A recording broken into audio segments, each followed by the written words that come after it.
এক ঝড়ো রাতে মরুভূমির মাঝে পথ হারিয়ে ফেলে এক রাজকন্যা। দূরে দেখা যায় এক অদ্ভুত আলো।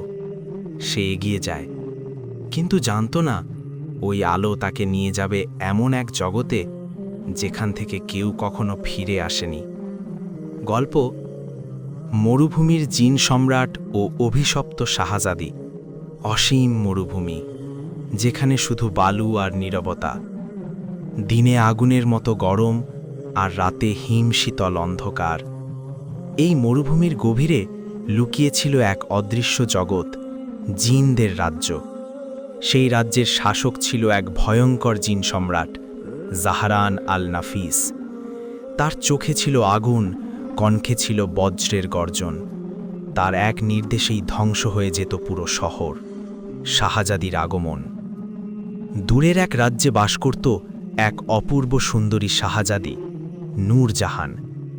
তার সৌন্দর্য ছিল পূর্ণিমার চাঁদের মতো, কিন্তু তার হৃদয় ছিল খুবই সাহসী।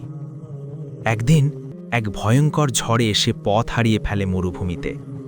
চারদিকে শুধু বালু আর বালু, পানি নেই, মানুষ নেই। হঠাৎ দূরে এসে দেখতে পেল এক অদ্ভুত আলো। কোনো কিছু না ভেবে সে এগিয়ে গেল সেই আলোর দিকে। জিন রাজ্যে প্রবেশ।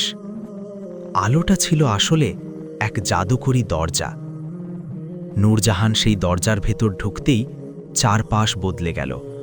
সে চলে এলো জিনদের রাজ্যে। অন্ধকার প্রাসাদ, আগুনের মশাল, ভয়ঙ্কর সব জিন। আর তাদের সিংহাসনে বসে আছে জাহরান আল নাফিস, অভিশাপ। সম্রাট গর্জে উঠল, মানুষ, তুমি আমার রাজ্যে কিভাবে এলে? নূরজাহান ভয় পেল না। সে বলল, আমি পথ হারিয়ে এসেছি, আমাকে ফিরে যেতে দিন। কিন্তু জিন সম্রাট কখনো কাউকে ক্ষমা করত না। রাগে ফেটে পড়ে সে একটি ভয়ঙ্কর অভিশাপ দিল, প্রতি পূর্ণিমার রাতে তুমি এক দানবে পরিণত হবে। এক ঝলকে বদলে গেল সব। নূরজাহান চিৎকার করে উঠল, অভিশপ্ত রাত। প্রথম পূর্ণিমার রাতে তার শরীর কাঁপতে লাগল, চোখ লাল হয়ে উঠল। সে এক ভয়ঙ্কর দানবে পরিণত হল। সে নিজের নিয়ন্ত্রণ হারিয়ে ফেলল। রাজ্যের ভেতর ধ্বংস শুরু হয়ে গেল। জিনরাও ভয় পেতে শুরু করল।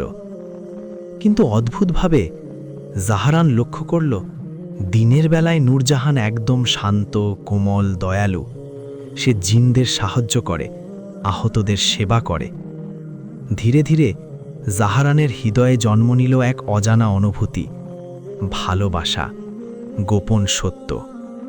একদিন এক বৃদ্ধ জিন এসে বলল, হে সম্রাট, এই মেয়ে সাধারণ কেউ নয়।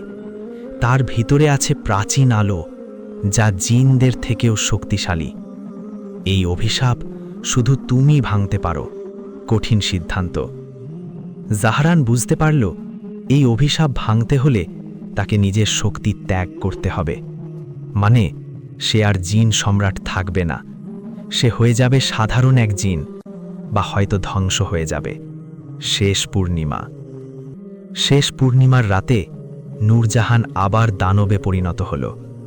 সব কিছু ধ্বংস হতে শুরু করল। জাহরান এগিয়ে গেল। সে তার সমস্ত শক্তি একত্র করে বলল, আমি তোমাকে মুক্তি দিচ্ছি। এক বিস্ফোরণের মতো আলো ছড়িয়ে পড়ল। সব কিছু শান্ত হয়ে গেল। নূরজাহান ধীরে ধীরে স্বাভাবিক হয়ে গেল। অভিশাপ ভেঙে গেছে, কিন্তু জাহরান আর নেই। সে নিজের অস্তিত্ব ত্যাগ করেছে। নূরজাহান আকাশের দিকে তাকিয়ে কাঁদছে। মরুভূমির বাতাসে ভেসে আসে এক মৃদু কণ্ঠ, ভালোবাসা কখনো হারায় না। মরুভূমির সেই রাজ্য আজও আছে, কিন্তু জিন সম্রাট নেই। শুধু আছে এক গল্প, ভালোবাসা, অভিশাপ আর ত্যাগের।